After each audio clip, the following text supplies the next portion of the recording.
আসসালামু আলাইকুম ভিউয়ার্স, রেহেনা রান্নাঘরে আপনাদেরকে স্বাগতম। আশা করি দেশে উপবাসে যায় যেখানে আছেন আল্লাহর রহমতে ভালো আছেন, সুস্থ আছেন।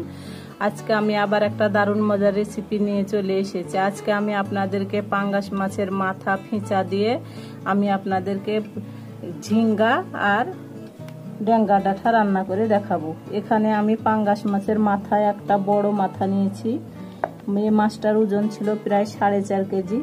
আমি একটা গোটা মাথা নিয়েছি, একটা ফিঁচা নিয়েছি, একটা পেটি নিয়েছি। আমি লবণ, হলুদ আর মরিচের গুঁড়া দিয়ে মাছগুলাকে ভালো করে মাখিয়ে নেব। মাছগুলাতে আমি লবণ, হলুদ আর মরিচের গুঁড়া দিয়ে ভালো করে মেখে নিয়েছি। চুলায় আমি কড়াই বসিয়ে দিয়েছি। আমার মাছের তেলটা আমি আগে দিয়ে দিয়েছিলাম। পাঙ্গাস মাছের যেহেতু তেল থাকে, এটা অল্প তেল দিয়ে রান্না করলে খুব ভালো হয়। আমি অল্প পরিমাণ তেল দিয়ে দেবো, যেহেতু মাছের প্রচুর তেল আছে। আমি এবার মাছগুলা দিয়ে দেবো। যেহেতু আমি কড়াইটা আগে থেকে আমি গরম করে নিয়েছি, মাছের তেলটা দিয়ে আমার তেলটা ভালোভাবে গরম হয়ে গেছে। এখানে প্রায় 800 গ্রাম মতন মাথা ফিঁচা দিয়ে মাছ হবে। আমি এবার দিয়ে দেবো। প্রথমে আমি মাথা দিয়ে দিলাম। আমার একবারে মাছ ভাজা হবে না, আমার 2বার ভাজতে হবে, যেহেতু মাছের মাথাটা খুবই বড়। আমি মাছগুলা ভেজে নিয়ে ফিরে আসছি। মাছগুলো আমি ভালো করে ভেজে নিয়েছি, এবার আমি উঠিয়ে নেব। এবার মাছগুলো আমি এক সাইডে রেখে দেব। আমি দিয়ে দিব পেঁয়াজ বাটা। আমি পেঁয়াজ বাটা দিলাম, আপনারা পেঁয়াজ কুচিয়ে ব্যবহার করতে পারেন। আমি পেঁয়াজ বাটা দিয়ে রান্না করব। আমি দিয়ে দিব আদা বাটা 1 চামচ, রসুন বাটা 1 চামচ, জিরা বাটা 1 চামচ, লবণটা স্বাদ অনুযায়ী। আদা, রসুন, জিরা বাটা দেওয়ার পরে অবশ্যই হাতে সময় নিয়ে 2 থেকে 3 মিনিট ভালো করে কষিয়ে নেবেন, নইলে আদা রসুনের যে একটা কাঁচা গন্ধ আছে সেটা থেকে যাবে, এবং সেটার গন্ধটা থেকে গেলে যে কোনো রেসিপির টেস্টটাই নষ্ট করে দেবে। আমি এবার গুঁড়া মশলাগুলো দিয়ে দেবো। দিয়ে দেবো ধনিয়ার গুঁড়া 1 চামচ, হলুদের গুঁড়া 1 চামচ, মরিচের গুঁড়া 1 চামচ। ঝালটা আপনাদের ইচ্ছা মতন, কেউ ঝাল খেতে বেশি পছন্দ করেন, আবার কেউ কম ঝাল খেতে পছন্দ করেন। ঝালটা আপনারা বাড়িয়ে কমিয়ে নেবেন। আমি এবার অল্প করে পানি দিয়ে দেবো, গুঁড়া মশলাগুলো যেন পুড়ে না যায়।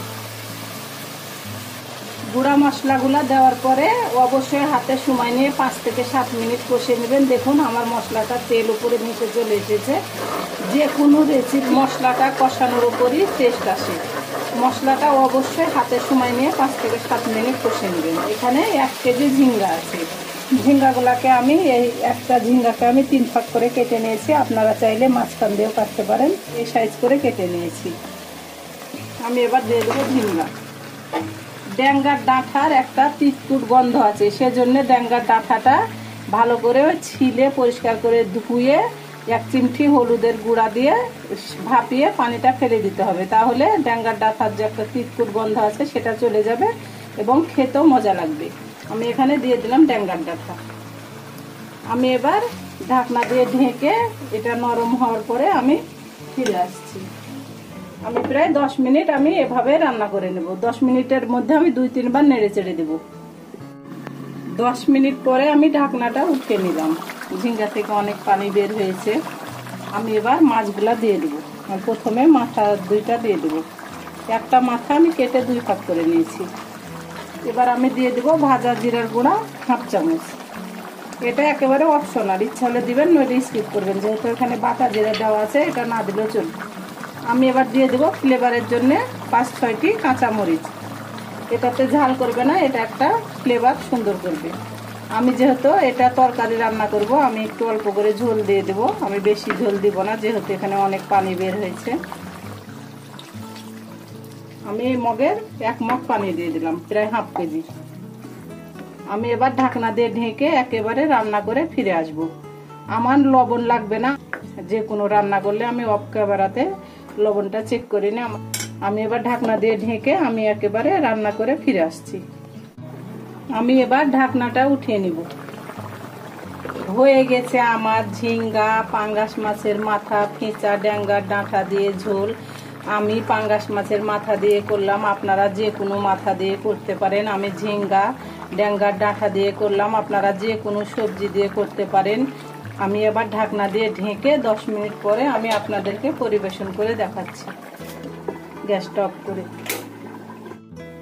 হয়ে গেছে আমার পরিবেশন করা। আশা করি আমার রেসিপিটা অবশ্যই ভালো লাগবে। যদি ভালো লাগে তাহলে আমার চ্যানেলটিতে লাইক কমেন্ট শেয়ার করতে ভুলবেন না। বেশি বেশি করে সাবস্ক্রাইব করার অনুরোধ রইল।